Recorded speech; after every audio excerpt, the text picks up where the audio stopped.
ՑՄԱՀ ազատազրկում Արցախի ղեկավարներին Բաքուն հրապարակել է դատավճիռը, Բակո Սահակյանին եւ Արկադի Ղուկասյանին 20 տարով են ազատազրկել։ Ինչու ՀԱՊԿ-ն օգնության չհասավ Արցախյան վերջին պատերազմում։ Հայ-ռուսական հարաբերությունների կնճռոտ հարցերը Ռուսաստանի արտգործնախարարի եւ Հայաստանի խորհրդարանի խոսնակի մոսկովյան հանդիպմանը։ Բուշ կենտրոնի տնօրեն դառնալու համար բժշկական կրթությունը պարտադիր չի լինի, էլ ինչ փոփոխություններ են սպասվում ոլորտում։ Մեդիան տապալել է սահմանադրական կարգը թե ոչ, ինչպես է որոշելու հեռուստատեսության եւ ռադիոյի հանձնաժողովը։ Բողոքի ակցիա խորհրդարանի առջև ի պաշտպանություն Բաքվի բանտում պահվող հայ ռազմագերիների, նաև կալանավորված սրբազանների ու եկեղեցու պաշտպանների։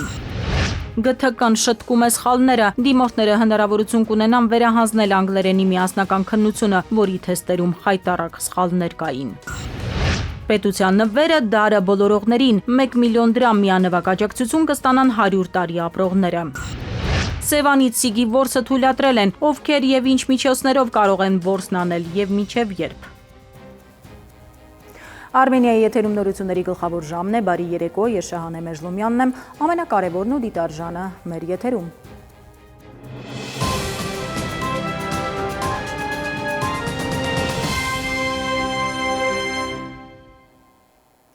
Բաքվի դատարանը ավարտել է բազում ապօրինություններով եւ իրավախախտումներով 1 տարի ձգված հայ գերիների այսպես կոչված դատավարությունը եւ այսօր հրապարակել վճիռը։ Նրանք Արցախի ռազմաքաղաքական ղեկավարների համար ՑՄԱՀ ազատազրկման դատավճիռ են կարդացել։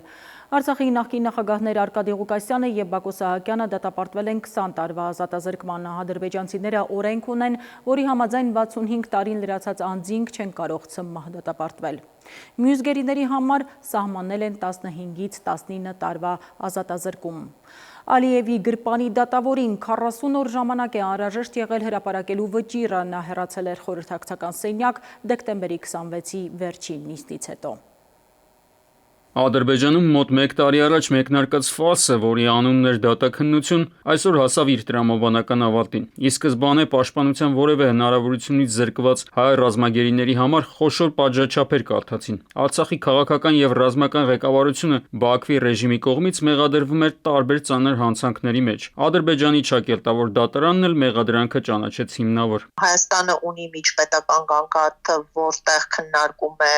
շինծու դատավարությունների խախտումների հարցը, բայց դրանք առնչվել են նախորդող ժամանակահատվածի դատավարություններին։ Ունենք ներպետական քրեադատավարական ընթացակարգեր, որոնք տեղի են ունեցել միջազգային ստանդարտների խախտումներով եւ այդ հարցերը կարելի է բարձրաձայնել միջազգային դատականատյաներով։ Արցախի հանրապետության նախկին նախագահներ Արկադի Ղուկասյանն ու Բակո Սահակյանը դատապարտվեցին 20 տարվա ազատազրկման, իսկ նախագահ Արայիկ Հարությունյանը, ազգային ժողովի նախագահ Դավիթ Իշխանյանը, արտաքին գործերի նախարար Դավիթ Բաբայանը, Արցախի պաշտպանության բանակի նախկին հրամանատար Լևոն Մնացականյանը եւ նրա տեղակալ Դավիթ Մանուկյանը ՑՄԱՀ ազատազրկման դատապարտվեցին։ Արկադի Ղուկասյանի եւ Բակո Սահակյանի համար նշանակված պատիժը պայմանավորված է նրանց 65 տարեկանը լրացած լինելու փաստով։ Ադրբեջանի իշխանությունները մեկ այլ գերեվարվածի Մադադ Բաբայանին դատապարտել են 19 տարվա ազատազրկման։ Մենք տեսանք հունվարի 4 անձի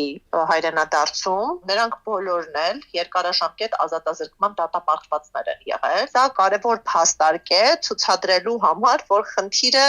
եղել է քաղաքական, մնում է քաղաքական։ Այս ճակերտավոր դատական վճիռներն Ադրբեջանի իշխանությունների համար մի քանի խնդիր են լուծել։ Առաջինն ունի ներ-ադրբեջանական, ներ-քաղաքական ենթատեքստ։ Մի կողմից խաղաղություն թմբկահարող, մյուս կողմից հայատյացության գիծն առաջ մղող Բաքվի ռեժիմը պետք է կատարեր այս քայլը։ Սա հասարակություն է, որին միավորում է բացառապես ատելությունը հայերի նկատմամբ։ Սա ուղղված էր Ադրբեջանի նաև ազգային մյուս փոքրամասնություններին, հատկապես թալիշներին եւ լեզգիներին, ապագայում նաև հայերիս, որ բոլորի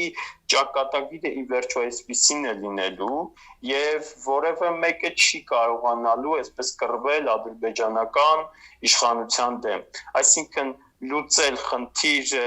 իրենց լեզվով ասենք սեպարատիզմը բացառելու Մյուս խնդիրը, որը փորձեց լուծել Ադրբեջանը, դատական ֆարսի եւ այսպես կոչված դատավճիռների միջոցով միջազգային հարթակներում սեփական վարկանիշի մակարդակն է։ Ցեղասպանի պիտակից մաքրվելուն են ձգտում ցանկացած գնով։ Հայաստանի, Լեռնային Ղարաբաղի նկատմամբ Ադրբեջանի կողմից իրականացված էթնիկ զտման, ցեղասպանական գործողությունների, մշակութային ցեղասպանության լեգիտիմացումը եւ լեգալացումն է, այսպիսի դատական ֆարսերի միջոցով, որը ուղղված է նաեւ միջազգային հանրությանը ցույց տալու, որ այն գործողությունները, որոնք ադրբեջանական իշխանությունները իրականացրել են, դրանք ունեն այսպես գետնի վրա ամուր հիմք։ Ադրբեջանն իր այսպես կոչված դատական ակտերի հրապարակումից հետո, ըստ մասնագետների, Բաքվում պահվող գերիներին կդասնի քաղաքական առևտրի լիարժեք օբյեկտներ։ ԱՄՆ փոխնախագահ J.D. Vance-ի Հայաստան եւ Ադրբեջան սպասվող մոտակայցի ֆոնին այս հեռանկարն առավել հավանական է դառնում։ Ամենայն հավանականությամբ Բաքվի ռեժիմը գերիների վերադարձի դիմաց կփորձի հայկական կողմից որևէ ծանրակշիռ զիջում կորզել։ Արմեն Աթալյան, ժամը լրատվական։ Բաքվի բանտում շինծու գործով իր դատավճռին սպասող Արցախի նախկին պետնախարար Ռուբեն Վարդանյանը հեռախոսով կապ է հաստատել կնոջ հետ, խնդրել հրապարակայնացնել Ալբեր Քամուի ընդվզող մարդը էսեից հետևյալ միտքը. Մենք չենք կարող կանխատեսել ապագան եւ հնարավոր է, որ վերածնունդը անհնար լինի։ Մենք պարզապես հրաժարվում ենք խոնարհ լինելուց։ Մենք պարտավոր ենք խաղադրույք կատարել վերածննդի վրա։ Այնուամենայնիվ մեզ այլ ընտրություն չի մնացել, մենք կամ կվերածնվենք, կամ կմեռնենք, ասել է Ռուբեն Վարդանյանը։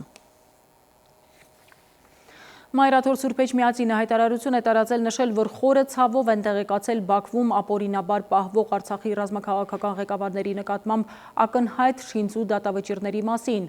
Մայրաթոր Սուրբ Էջմիածինը վերահաստատում է իր հանձնառությունը աշխարհասփյուր իր կառույցներով շարունակելու հետևողական ջանքեր գործադրել միջազգային եւ միջեկեղեցական հարթակներում ի խնդիր գերեվարված հայրենիների ազատ արձակման եւ հայրենիք վերադարձի։ Սուրբ Էջմիածինը իր զորակցությունն է հայտնում Արցախի պատանդարված պետական գործիչներին, ռազմագերիներին եւ նրանց ընտանիքներին, ասված է հայտարարությունում։ Human Rights Watch միջազգային իրավապաշտպան կազմակերպությունը Ադրբեջանում մարդու իրավունքների վիճակի մասին զեկույցում անդրադարձել է Արցախից բռնատեղահանվածներին։ Զեկույցում ասվում է, որ չնայած հայտարարված պարտավորություններին Ադրբեջանը ոչ մի էական քայլ չի ձեռնարկել 2023 թվականի սեպտեմբերին Լեռնային Ղարաբաղից փախած հայերի անվտանգ եւ արժանապատիվ վերադարձի իրավունքը ապահովելու, ինչպես նաեւ նրանց գույքային իրավունքները վերականգնելու ուղղությամբ։ Միջազգային կազմակերպությունը Ադրբեջանում մարդու իրավունքների պաշտպանության մասին ասում է, որ այն շարունակում է վատթարանալ, քանի որ կառավարությունը ուժեղացրել է բռնաճնշումները անկախ լրատվամիջոցների, քաղաքական ընդդիմախոսների, քաղաքացիական հասարակության նկատմամբ, ճնշելով վայլախոհությունը եւ ել ավելի ամրապնդելով վախի մթնոլորտը։ Զեկույցում հիշատակում կա նաեւ այն մասին, որ Ադրբեջանը կասեցրել է ՄԱԿ-ի հետ կապված կազմակերպությունների գործունեությունը կամ վտարել դրանց։ Մոսկվայում Հայաստանի խորհրդարանի խոսնակի եւ Ռուսաստանի արտգործնախարարի հանդիպմանը հայ-ռուսական հարաբերությունների հանգուցային հարցերն են քննարկվել։ Ալեն Սիմոնյանը ասել է, որ Հայաստանը դեռևս հարցեր ունի ՀԱՊԿ-ի վերաբերյալ, սակայն ԵԱՏՄ-ից դուրս գալու ցանկություն չունի։ Սերգեյ Լավրովը կրկին պնդել է, թե Եվրամիության անդամակցելը անհամատեղելի է ԵԱՏՄ-ի հետ։ Ամեն դեպքում նրա խոսքով Ռուսաստանը կհարգի Հայաստանի ընտրությունը։ Երևանն ու Մոսկվան վեր են հանում միմյանց միջև առկա կնճռոտ հարցերը։ Նախ Հայաստանը պետք է կողմնորոշվի, ցանկանում է կապերն ավելի ամրապնդել եւ շարունակել Ռուսաստանի թե Եվրամիության հետ։ Ալեն Սիմոնյան, Սերգեյ Լավրով տետատետի առանցքային հարցերից մեկն է։ Հայաստանում շատ լավ հասկանում են, ինչ է սրա հետևում կանգնած, երբ Եվրամիությունը բացահայտ պատերազմ է հայտարարել Ռուսաստանին եւ նպատակ է դրել ռազմավարական պարտության հասցնել Ռուսաստանի Դաշնությանը։ Ռուսաստանը գիտի Մոսկվայի հետ կապերը պահպանելու Հայաստանի պատրաստակամության մասին, սակայն դա Եվրամիությունում ոչ բոլորի սրտով է։ Ռուսաստանի արտաքին գործերի նախարարի ձևակերպմամբ Հայաստանի Եվրամիությանն անդամակցությունը անհամատեղելի է ԵԱՏՄ-ի հետ, սակայն ըստ Լավրովի Ռուսաստանը կհարգի Հայաստանի ընտրությունը։ Հայաստանի ազգային ժողովի նախագահն էլ թե Հայաստանը չի պատրաստվում որևէ քայլ ձեռնարկել Ռուսաստանի դեմ։ Ինչ վերաբերում է ԵԱՏՄ-ին, մենք չենք կարծում, որ պետք է այնտեղից դուրս գանք։ Հայաստանը շահագրգռված է Ռուսաստանի հետ կապերով եւ Հայաստանում այլընկալում չկա։ Ես չեմ ուզում, որ այստեղ Ռուսաստանում տպավորություն ստեղծվի, թե Հայաստանը փորձում է ինչ-որ բան անել, ընդդեմ Ռուսաստանի Դաշնության, բարեկամական դաշնակից պետության։ Չնայած այն հանգամանքին, որ կան հարցեր, որոնք պետք է քննարկվեն։ Հայաստանում գոյություն չունի մեզ հետ կամ մեր դեմ ընկալումը։ Մենք համարում ենք, որ դա սխալ է։ Ազգային ժողովի նախագահի խոսքով Հայաստանի դիրքորոշումը ՀԱՊԿ-ի հետ կապված հայտնի է։ Երևանն այդպես էլ չստացավ իր հարցերի պատասխանները։ Немножко странно слышать. Ռուսաստանի համար տարօրինակ է լսել հայտարարություններ, թե Հայաստանին ինչ-որ վտանգ է սպառնում հյուսիսից։ Հատկապես խոսվում է ՀԱՊԿ-ի հետ կապված սպառնալիքների մասին։ Այս համատեքստում նաև փորձ է արվում կասկածի տակ դնել մեր համատեղ պատմությունը, հայրենական մեծ պատերազմը։ Включая Великую Отечественную войну. Քաղաքագետների տնտեսագետների գնահատականներով Հայաստանի տնտեսությունը զարգանում է Ռուսաստանի շնորհիվ ԵԱՏՄ-ի շրջանակներում։ Ռուսաստանում շատ լավ հասկանում են, որ Հայաստանը շարունակելով օգուտ ստանալ Ռուսաստանից ձգտում է դեպի Եվրամիություն։ Այս պահին արդեն քանի անգամ Հայաստանին զգուշացնում են, որ պետք չի տենց անել, եթե գնում եք այն կողմ, ապա այդ ամենը, ինչից որ դուք օգտվում եք այսօր եւ պատրաստվում եք օգտվել դեռ տարիներ շարունակ, մինչեւ որ եթե ձեր մոտ դա հաջողվի մտնեք Եվրոպական միություն, դա այդպես չի ստացվելու։ Միաժամանակ լինել այդ երկուսի անդամ երևի իրականում անհնարին կլիներ, բայց դա գուցե կարելի էր քննարկել, եթե չլիներ քաղաքական հակամարտություն Եվրոմիության եւ Ռուսաստանի միջեւ։ Բայց այդ հակամարտությունը կա եւ Հայաստանի գործող իշխանությունը ընտրել է Եվրոպան։ Ըստ քաղաքագետի Հայաստանը կզրկվի ԵԱՏՄ կազմում լինելուց եւ Եվրամիությունից էլ ոչ մի արդյունք չի ստանա, քանի որ Եվրամիության անդամ դառնալու համար երկար ճանապարհ պետք է անցնել։ Այս շրջանում ինչ խոսք, մինչև Հայաստանի խորհրդարանական ընտրությունները Եվրամիությունը կարող է վարկեր գրանտներ տրամադրել Հայաստանին։ Գլխավոր հարցն այն է, հետագայում Հայաստանը կարող է դառնալ այդ կառույցի անդամ, թե ոչ։ Նայիրի Մուրադյան, ժամը լրատվական։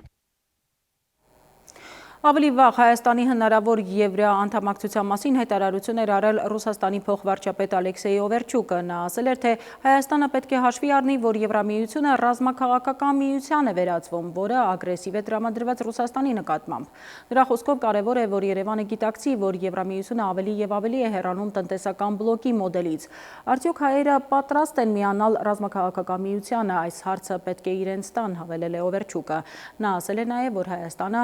հասկանում է ԵԱՏՄ-ի հետ կապերի կարևորությունը եւ որ դրանց խզումը կազդի երկրի տնտեսության վրա։ Թրիփի տեղանքի հետազոտման աշխատանքները սկսելու համար Հայաստան է այցելել ամերիկյան AECOM ճարտարագիտախորհրդատվական ընկերության թիմը։ Հայաստանում ամերիկյան դեսպանությունից հայտնել են, որ թիմին մեր երկիր է պատվիրակել պետքարտուղարության գլոբալ ենթակառուցվածքների եւ ներդրումների շուրջ գործակցության հիմնադրամը։ Ըստ դեսպանության աշխատանքները կներառեն տեխնիկական-տնտեսական գնահատում եւ առաջարկների մշակում, երկաթուղու եւ այլ ենթակառուցվածքների ձևավորման վերաբերյալ, որոնք կօգնեն խթանել երկարաժամկետ տնտեսական աճ Հայաստանում, փոխկապակցվածություն եւ տարածաշրջանային ինտեգրում։ Այժմ այն մասին, թե ինչ ենք դիտելու թողարկման երկրորդ հատվածում։ Բուժ կենտրոնի տնօրեն դառնալու համար բժշկական կրթությունը պարտադիր չի լինի, էլ ինչ փոփոխություններ են սպասվում ոլորտում։ Մեդիան տապալել է սահմանադրական կարգը, թե ոչ, ինչպես է որոշելու հեռուստատեսության եւ ռադիոյի հանձնաժողովը։ Բողոքի ակցիա խորհրդարանի առջև ի պաշտպանություն Բաքվի բանտում պահվող հայ ռազմագերիների, նաև կալանավորված սրբազանների ու եկեղեցու պաշտպանների։ ԳԹԿ-ն շտկում է սխալները, դիմորդները հնարավորություն կունենան վերահանձնել անգլերենի միասնական քննությունը, որի թեստերում խայտառակ սխալներ կային։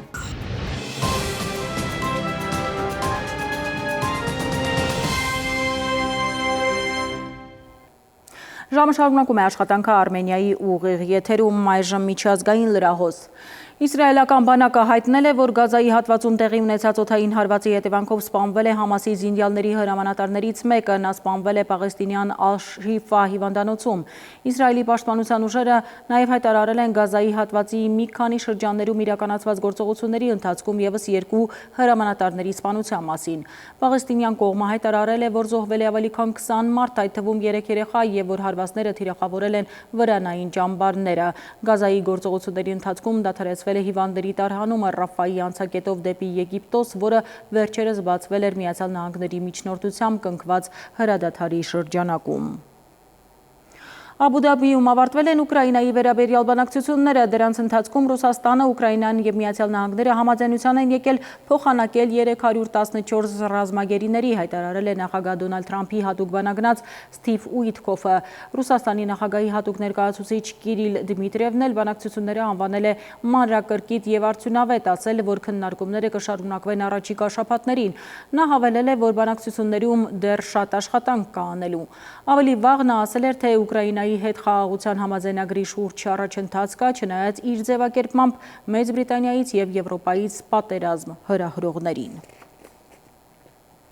Իրան-Միացյալ Նահանգներ բանակցությունները տեղի կունենան վաղը Օմանում, Միքսում գրառմամբ լուրը հաստատել է Իրանի արտգործնախարար Աբբաս Արաղչին։ Նա շնորհակալություն է հայտնել հյուրընկալող կողմին բոլոր անհրաժեշտ միջոցառումները կազմակերպելու համար, հիշեցնեմ, որ երեկ Axios-ը գրել էր, որ բանակցությունները կարող են ձախողվել, քանի որ Վաշինգտոնին չի գոհացնի Իրանի առաջարկը բանակցությունների վայրը Թուրքիայից տեղափոխելու Օման։ Միացյալ Նահանգների պետքարտուղար Մարկո Ռուբիոն սակայն հայտարարել է, որ Միացյալ Նահանգները համաձայնել է բանակցությունները տեղափոխել Մասկատ։ Նա հավելել է, որ հատուկ բանագնաց Սթիվ Ուիթքոֆն է մասնակցելու հանդիպմանը։ Պետքարտուղարը ընդգծել է, որ քննարկումները պետք է ընդգրկեն հրթիռային և միջուկային ծրագրերը։ Վաշինգտոնի դիրքորոշումը այն է, որ Իրանին արգելվի միջուկային զենք ունենալ, հայտարարել է Միացյալ Նահանգների փոխնախագահ Ջեյ Դի Վենսը։ Նա նշել է, որ եթե իրանցիները միջուկային զենք ստանան, հաջորդ օրը այն կստանա նաև Սաուդյան Արաբիան։ Վենսը նաև ասել է, որ Միացյալ Նահանգները պատրաստ է աշխատել Ռուսաստանի, Չինաստանի և այլ երկրների հետ, որպեսզի աշխարհում կրճատվի միջուկային զենքի քանակը։ Սա ամենակարևորն է, որ կարող ենք անել խաղաղության և կայունության համար, ասել է ամերիկյան փոխնախագահը։ Հիշեցնեմ, այսօրվանից դադարում է գործել Միացյալ Նահանգների և Ռուսաստանի միջև ռազմավարական հարձակողական սպառազինությունների կրճատման մասին պայմանագիրը ժամկետի լրանալու պատճառով, սակայն Մոսկվան հայտարարել է, որ դեռևս պաշտոնական պատասխան չի ստացել Վաշինգտոնից պայմանագրի ժամկետը երկարացնելու վերաբերյալ, ուստի այսօրվանից չունի որևէ պարտավորություն և ազատ է ընտրելու իր հաջորդ քայլը։ Եվ րոպեներ առաջ տեղեկություն ստացվեց, որ Ռուսաստանն ու Միացյալ Նահանգները համաձայնել են պահպանել ռազմավարական սպառազինությունների կրճատման մասին պայմանագիրը ևս 6 ամիս։ Վենեսուելայի նախագահ Նիկոլաս Մադուրոին և նրա կնոջը առևանգելու ժամանակ Միացյալ Նահանգները նոր գաղտնի զենք է կիրառել, որը ժամանակավորապես շարքից հանել է ոչ միայն սարքավորումները, այլև մարդկանց։ NBC-ի հետ հարցազրույցում հայտարարել է նախագահ Դոնալդ Թրամփը։ Նա հպարտացել է, որ հենց ինքն է նոր զենքի համար անվանում որոշել Discombobulator, որ թարգմանաբար նշանակում է ապա կողմնորոշիչ։ Թրամփը հավելել է, թե իրեն իրականում չի կարելի այս ամենի մասին պատմել։ Դա այն որոշած անունն էր, ես շատ հպարտ եմ այդ անունով։ Գիտեք, գործնական գրեթե ոչ մի կրակոց չի եղել։ Նրանք պատրաստ էին, իսկ երբ մենք եկանք, նրանք ոչինչ չէին կարող անել։ Այդ զենքն անջատեց ամեն ինչ։ Այն մարդկանց նոկաուտի ենթարկեց։ Դե այսպես ասենք, մենք շատ դժվարին իրավիճակում ոչ մի սարք չկորցրինք, այն դեպքում, որ նրանք լավ մարտիկներ են, գերազանց մարտիկներ։ Discombobulator-ը պարզապես ամեն բան նոկաուտի ենթարկեց։ Վերադառնանք Հայաստան, կառավարությունը նախատեսում է հանրապետությունում խոշորացնել բժշկական հիմնարկները, տնօրենների բժշկական կրթություն ունենալը պարտադիր պահանջ չի դառնալու։ Բացի այդ, առողջապահական հաստատությունների տնօրենները այլևս չեն զբաղվի կլինիկական գործունեությամբ, բացառությամբ հոգեբուժական կազմակերպությունների պայմանավորված դրանցում մասնագետների մեծ դեֆիցիտով։ Նախկին կարգավորմամբ տնօրենին թույլ էր տրվում զբաղվել բժշկական գործունեությամբ, եթե կենտրոնում, հատկապես մարզերում, համապատասխան մասնագետ չկար։ Գործադիրում ասում են, կլինիկական գործունեությամբ զբաղվողների հետ կապված ահազանգեր են եղել, բանն այն է, որ տնօրեններին տրված հնարավորությունները չարաշահվել են։ Առողջապահության նախարարը հայտնել է նաև, որ փորձառու մասնագետները լինելով բուժգծով պատասխանատուներ կարողանալու են իրականացնել նաև կլինիկական գործունեություն։ Մեր փորձառու մասնագետները լինելով բուժգծով պատասխանատուներ կարողանալու են իրականացնել նաև կլինիկական գործունեություն եւ ըստ էության մենք կնպաստենք, որ այսօր մեր փորձառու բժիշկ մասնագետները կաշկանդված չեն լինի զրկվելու կլինիկական գործունեությունից, բայց նաև գործադիր մարմնի ղեկավարը այլևս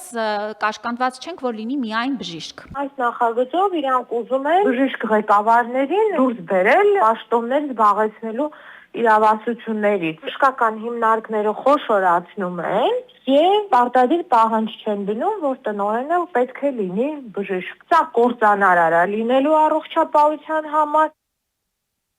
Պետության եւ համայնքային հողերը սեփականության իրավունքով հնարավոր է այլևս չփոխանցվեն Հայաստանյան Ծառայքելական Սուրբ Եկեղեցուն։ Հայաստանի հողային օրենսգրքում փոփոխությունների նախագծով առաջարկվում է ուժը կորցրած ճանաչել այն հոդվածը, ըստ որի թույլատրվում էր եկեղեցուն փոխանցել հողատարածքներ սեփականության իրավունքով։ Գործադիրը պարզաբանում է օրենսգրքում արդեն կա մեկ այլ հոդված, որը հնարավորություն է տալիս անհատույց փոխանցել եկեղեցուն նման հողատարածքներ։ Այսինքն օրենսդրությունից հանվում է միայն սեփականության իրավունքով եզրույթը։ Ընդդիմադիրները սակայն կասկածներ են հայտնել, որ փոփոխությունը եկեղեցու շուրջ վերջին շրջանում սկիզբ առած պրոցեսների համատեքստում է։ Մինչև հիմա այդ կարգը ինչն է խանգարել, ինչ խոչընդոտներ է ստեղծել, չի բերելու այն մեծ իրավիճակին, որ վերջնարդյունքում Հայ-Առաքելական Սուրբ Եկեղեցուց հողեր վերցնելու, ասենք խող խլելու։ Որևէ միտում չկա սեփականության իրավունքը սահմանափակելու կամ ինչ-որ գույքեր հետ վերցնելու, ուղղակի անհատույց օգտագործման իրավունքով տրամադրելու ինստիտուտը ցանկանում ենք այս բարակամ կիրառել զուտ պետական սեփականությունը նպատակային ծառայեցնելու համար։ Անհատույց օգտագործման եւ սեփականության իրավունքի տեսակը տարանջատ է։ Եթե ավելորդ է, երկուսից մեկը պետք է հանվի։ Առաջարկում եմ հանել ոչ թե 64-ի 1-2-ը, այլ հանել 75 հոդված հողային օրենսգրքի եւ ամեն ինչ կգնի տեղ։ Если մտահոգություններ փարատվի, կարծում եմ մնացածին էլ։ Բռնության քարոզ եթերում հեղինակային իրավունքների խախտումներ, ով ինչպես է խախտել կարգը, հեռուստատեսության եւ ռադիոյի հանձնաժողովը ամփոփել է նախորդ տարվա արվածը։ Մեկ տարում 84 վարույթ են նախաձեռնել, երբ նախորդ շրջանում տարեկան ընդամենը 2 վարույթ էր լինում։ Հանձնաժողովի դեմ էլ 14 հայց է եղել, ինչը կառույցի նախագահը դրական է գնահատում։ Շատ կարևոր համեմատություն ես ուզում եմ անեմ։ Նախորդ տարին ամփոփելու նպատակով լրագրողների հետ հանդիպումը հեռուստատեսության եւ ռադիոյի հանձնաժողովի նախագահը սկսում է համեմատությամբ։ Հենց 2025-ին մամուլում էր շահարկվել հարցը ըստ Տիգրան Հակոբյանի։ Անցած տարի իր ղեկավարած հանձնաժողովը 84 վարույթ է նախաձեռնել։ Ձեզ այդ թիվը ոչինչ չի ասի, եթե ես համեմատություն չանեմ։ Հանրային մուլտիպլեքսի սլոթերի առաջին մրցույթները 2011-ին եղան։ Հակոբյանն այս տարեթվից մինչև 2018-ն է հասնում համադրելու հանձնաժողովի 7 տարիների աշխատանքը անցած մեկի հետ 15-ը 84-ի դիմաց համեմատությունն այսպիսինն է, այսինքն 7 տարիներից յուրաքանչյուրի ընթացքում առավելագույնը մինչև 2 վարույթ էր նախաձեռնել հեռուստատեսության ու ռադիոյի հանձնաժողովը։ Հիմա հեղինակային իրավունքից մինչև բռնության տեսարաններ փաստացի 8 տասնյակի շեմն են հատել։ Պատկերացնում եք տարբերությունը։ Մի քանի անգամ մամուլում հրապարակումներ եղան, որ մենք շատ կոշտ ենք մոտենում, որ մենք խոչընդոտում ենք մամուլի աշխատանքը, որ մենք ոտնահարում ենք խոսքի ազատությունը եւ այլն, եւ մեծ մասը այդ վարչական վարույթների բովանդակային բնույթ են կրել։ Օրինակի համար հեղինակային իրավունքի խախտում, ինչը շատ կարեւոր է։ Մենք բացի ամեն ինչից ունենք նաև միջազգային վերցրած պարտավորություններ, մենք ունենք այստեղ տնտեսավորող սուբյեկտ, որոնք գումար են ծախսում, դրսից հաղորդումներ են բերում կամ պատրաստում են եւ նրանք վնաս են կրում, երբ որ այս կամ այն հեռարձակող առանց որևէ պարտավորության, առանց կնքած պայմանագրի, առանց վճարված գումարների ինքը սկսում է անօրինական փաստորեն բովանդակություն տարածել։ Մի մասը դա է, որը միայն պաշտպանում է տնտեսարողների շահերը։ Նույն համեմատությամբ ավելացել են նաև հեռուստատեսության եւ ռադիոյի հանձնաժողովականների որոշումների դեմ դատական հայցերը։ Միայն անցած տարի 14, 2011-ից 18 թվականներին միասին վերցրած 3 հայց է եղել։ Դա մեզ միայն ուրախացնում է։ Ինչն է խնդիրը, եթե նախկինում եւ լրատվամիջոցները եւ պետական մարմինները, այդ թվում մեր հանձնաժողովը ոչ իրավական մեթոդներ էին դիմում, որպեսզի այս կամ այն խնդիրը լուծեն, ապա այսօր բոլոր խնդիրները կամ գրեթե բոլոր խնդիրները լուծում են դատարանի միջոցով։ Տեսալսողական մեդիայի օրենքում սպասվող փոփոխությունների մասին տարին ընտրական է, այն մահակ չի դառնա լրատվամիջոցների գլխին։ Հեռուստատեսության ու ռադիոյի հանձնաժողովն ինչպես է որոշելու, որ սահմանադրական կարգը տապալելու կոչ է հնչել, եթե այդ հարցը քրեական օրենսգիրքը կարգավորում է։ Գործը դատական երեկատյանով կարող է անցնել վերջնական վճռի համար, պատասխանելու հարցին՝ սահմանադրական կարգը տապալելու կոչ հնչել է, թե ոչ։ Ինչ որ չգիտեմ ինչ նյուս, հա, Korea News հեռուստածրագին, որը մեր ցանցային օպերատորների մեջ է, մենք թույլ ենք տալի 1 տարի ինքը ինչ ուզենա Հայաստանի մասին ասի։ Պատկերացնում եք դա։ Ելնելով այն սահմաններից, որոնք կան քրեական օրենսգրքում, որոնք կան այն նորմատիվ փաստաթղթերում, այլ ձև մենք չունենք։ Բայց դուք իրավական մարմին չեք։ Մենք իրավական մարմին չենք, մենք գնահատական չենք տալի այն մարդուն, որը դա ասել է։ Քրեական պատիժը ի վերջո հեռուստաընկերությանը չի, չէ, այն մարդուն, որը այդ կոչը արել է։ Մենք արգելում ենք հեռուստաընկերություններին այդ կոչերը տրանսլյացիա անել։ Նոր կարգ-կանոնը նաև կընդլայնի ՀՌՀ լիազորությունների շրջանակը, բայց առայժմ Տիգրան Հակոբյանի խոսքով հաշվարկը չկա, քանի դեռ օրենքն ուժի մեջ չի մտել, դժվար է գնահատել այն ռեսուրսը, որ անհրաժեշտ կլինի աշխատանքները պատշաճ կազմակերպելու համար։ Էդուարդ Պողոսյան, Վահրամ Ավոյան, ժամը լրատվական։ Ի պաշտպանություն Բաքվի բանտերում պահվող հայ գերիների և Հայաստանում կալանավորված սրբազանների և եկեղեցու պաշտպանների մի խումբ քաղաքացիներ, հոգևորականներ և պատգամավորներ բողոքի ակցիա են իրականացրել ազգային ժողովի դիմաց, իրենց խոսքը ուղղելով Եվրոպայի խորհրդի մարդու իրավունքների հանձնակատար Մայքլ Օֆլահերթին, որ Հայաստանում է։ Ակցիայի մասնակիցները բողոքում են, թե Հայաստանում ազատ խոսք չկա, մարդկանց հետապնդում են դրա համար և այդ ամենը ուղեկցվում է եվրոպական կառույցների լուռ համաձայնությամբ։ Մեր ակնկալիքն է, որ մեր եվրոպացի գործընկերները եւ առաջին հերթին Եվրոպայի խորհրդի մարդու իրավունքների հանձնակատարը, որը ի պաշտոն է պարտավոր է խոսել այս մասին, տալ քաղաքական գնահատական, Հայաստանի իշխանություններից պահանջել վերջ տալ դատական համակարգի քաղաքականացմանը։ Հաջորդ թեմայի մասին Կիրակի կեսօրից սկսած մինչև հաջորդ հինգշաբթի ուշ երեկո ժամանակ ունեն դիմորդները հայտ ներկայացնելու անգլերենի միասնական քննությունը վերահանձնելու համար։ Խուճապ և խառնաշփոթ է եղել առաջին քննության ժամանակ, երբ թեստերի մեջ խայտառակ սխալներ էին հայտնաբերվել։ Գնահատման և թեստավորման կենտրոնը պատճառաբանում է, թե դրանք տպագրական և արտադրական խոտանի հետևանք են եղել և պարտավորվում անգլերենի նոր քննություն անցկացնել բոլորի համար, ովքեր ուզում են վերահանձնել։ Մրցույթում կհաշվեն ստացած ամենաբարձր միավորը։ Անգլերենի միասնական քննությունից հետո սոցիալական ցանցերում դիմորդների ու ծնողների բարձրացրած աղմուկը չի դադարում։ Թեստերի երկրորդ և չորրորդ տարբերակները տպագրական սխալներով են եղել ու դիմորդները նախ խուճապի են մատնվել, ապա պարզապես տապալել քննությունը։ Իսկ մյուսները գնահատման թեստավորման կենտրոնի անձնակազմի առաջացրած աղմուկի պատճառով, ինչի պատճառով հնարավոր չի եղել կենտրոնանալ։ Այս ամենից բացի մեկ այլ դժվարություն կա։ Դիմորդներից շատերը պարապել են շտեմարաններով, բայց քննաթերթիկում եղածը հիմնականում կապ չի ունեցել այդ շտեմարանի հետ։ Բացի տեխնիկական խոտանի պատճառով առաջացած աղմուկից ու խառնաշփոթից, բազմաթիվ դիմորդներ ու նրանց ծնողները նաև բողոքում են ցուրտ քննասենյակներից։ Կային կենտրոններ, որտեղ այդ աղմուկը միանշանակ խանգարել էր։ Իրականում բավարար լուծում էր, բայց ամբողջությամբ չի հարթել իրավիճակը։ Բնականաբար նախ եթե երկրորդ և չորրորդ թեստերի մեջ եղել են վրիպակներ, դա ազդում է արդեն գրողի կատարողական ֆունկցիայի վրա։ Նաև ազդում է առաջին և երրորդ տարբերակ գրող աշակերտների վրա, որովհետև երեխաները ստրես են տանում, թե ինչ է կատարվում։ Գնահատման թեստավորման կենտրոնից սակայն հերքում են, իրենց տեղեկություններով քննասենյակներում ցուրտ չի եղել։ Պարզաբանում են, որ 2.5-3 ժամ քննության ընթացքում երեխաները բնականաբար օբյեկտիվորեն լարված են եղել։ Նաև պնդում են, թե շարքերում նաև ջեռուցումներ են դնում, իսկ դահլիճները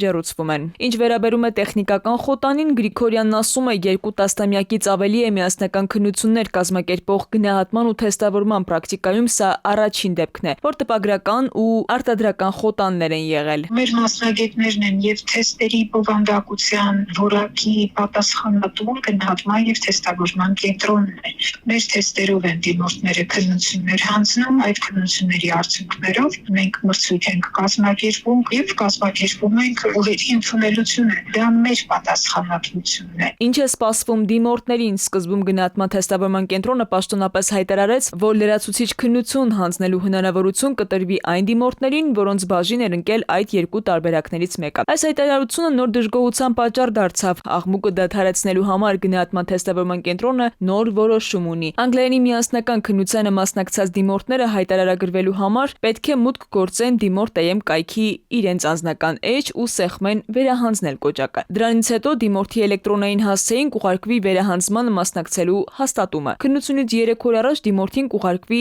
անցաթուղթը, որտեղ նշված կլինեն քննության վայրը ու ժամը։ Տեղեկացնում են նաև, որ նախ նախկինում ներկայացած դիմորդի բոլոր տվյալները պահպանված են համակարգում եւ դրանք կրկնակի ներկայացնելու անհրաժեշտություն չկա։ Մրցույթին կմասնակցի քննությունների առավել բարձր միավորը։ Հայտագրման գործընթացը կսկսվի փետրվարի 8-ին ժամը 12-ին եւ կավարտվի փետրվարի 12-ին ժամը 23:00-ին։ Քնարիկ Պետրոսյան, ժամը լրատվական։ Կրկին դադար մեր եթերում կվերադառնանք րոպեներ անց։ Պետության նվերը դարը բոլորողներին 1 միլիոն դրամ միանվագ աջակցություն կստանան 100 տարի ապրողները։ Սևանից Սիգի որսը թույլատրել են, ովքեր եւ ինչ միջոցներով կարող են որսն անել եւ միջև երբ։ Մեթեոաշխարհ ջերմաստիճանը կբարձրանա, ավելին հաջորդ հիվ։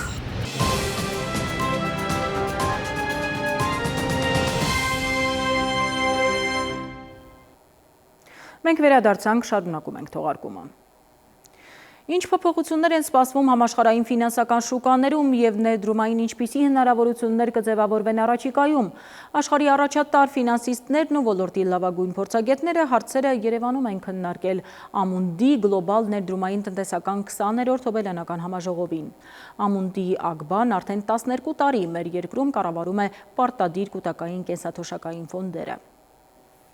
Ամունդի ներդրումային հեռանկարների նվիրված տնտեսական համաժողովի 20-րդ կանգառը Հայաստանում է։ Amundi Investment Outlook 2026 Տարածաշրջանում Ամունդիի միակ ներկայացուցիչը Ամունդի ԱԳԲ-ն համաժողովի շրջանակում համախմբել է 150 գաղափարական առաջնորդների եւ ոլորտի փորձագետների, ներկայացնելու եւ քննարկելու համաշխարհային ֆինանսական շուկաներում սպասվող հիմնական փոփոխությունները, մակրոտնտեսական եւ աշխարհաքաղաքական անցումները, այս պայմաններում ձևավորվող նոր ներդրումային հնարավորությունները։ Սա մեզ համար ռազմավարական նշանակություն ունեցող միջոցառում է։ 4 տարի առաջ առաջին համաժողովի շրջանակում խոսել ենք, որ մեր նպատակն է Երևանը տեղավորել համաշխարհային ֆինանսական քարտեզի վրա։ Նմանատիպ միջոցառումների կազմակերպումը այս քաղաքականության մի մասն է, ուղղված Հայաստանի ֆինանսական շուկայի արժևորմանը։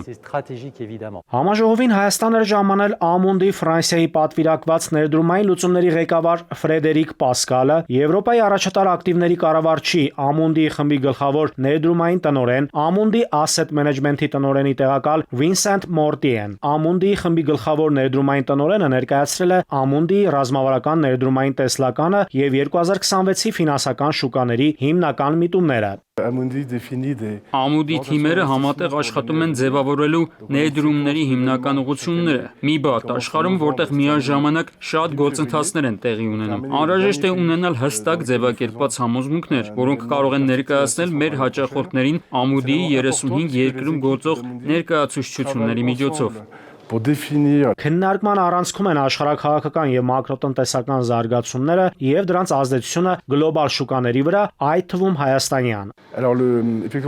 Արդեն 12 տարի է Ամունդին սկսել է իր գործունեությունը Հայաստանում, կառավարելով կൂട്ടակային կենսաթոշակային ֆոնդեր։ Հայաստանը մեզ համար չափազանց հետաքրքիր երկիր է։ Շատ ամուր են հայ-ֆրանսիական բարեկամական կապերը։ Զարգանում է բավական արագ, իսկ կենսաթոշակային ֆոնդերը հատկապես կարևոր են ապագան ապահովելու համար։ Ամունդի ԱԳԲ Asset Management-ը կառավարում է 3 պարտադիր կൂട്ടակային կենսաթոշակային ֆոնդ։ 2026-ի հունվարի 30-ի դրությամբ այն իր կառավարման ներքո ունի 772 միլիարդ դրամից ավելի ակտիվներ։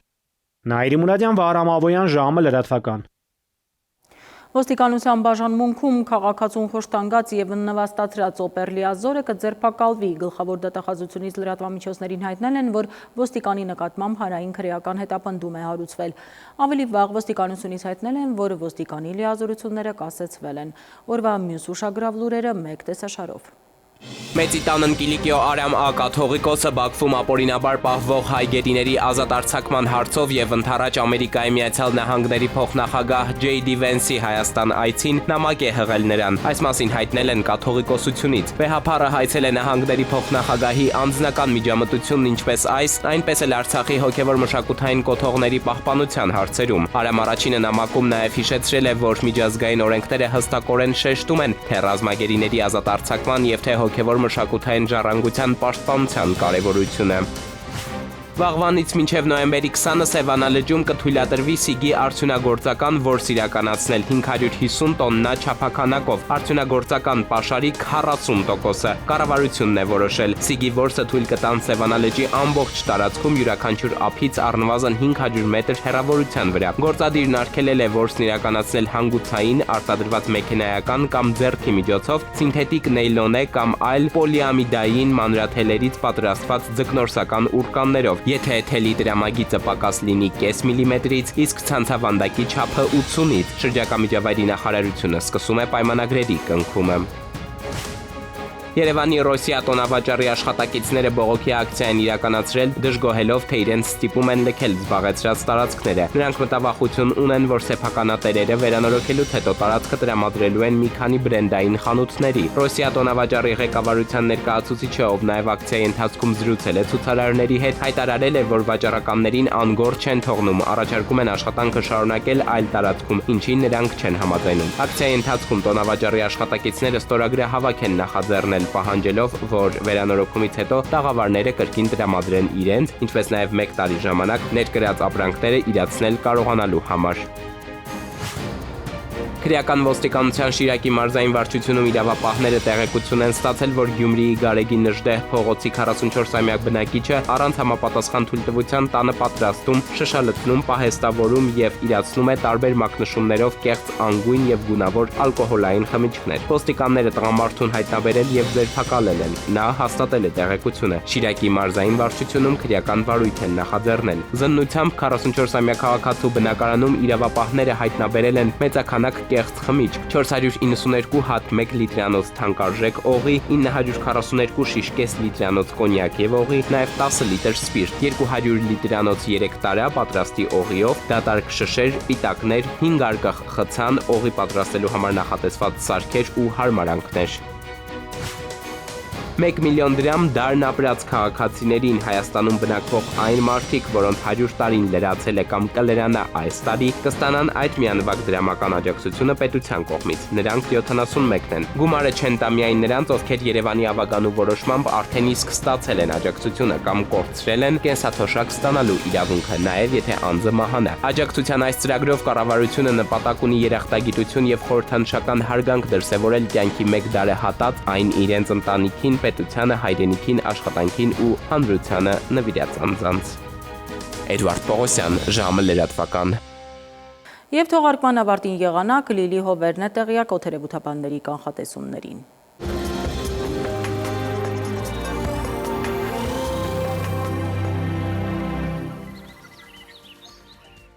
Բարերեկո եղանակի տեսության հովանավորն է Ֆերոսի ապրանքանիշը։ Իր հուսալի անվտանգ գերխնայող գազի կաթսաներով,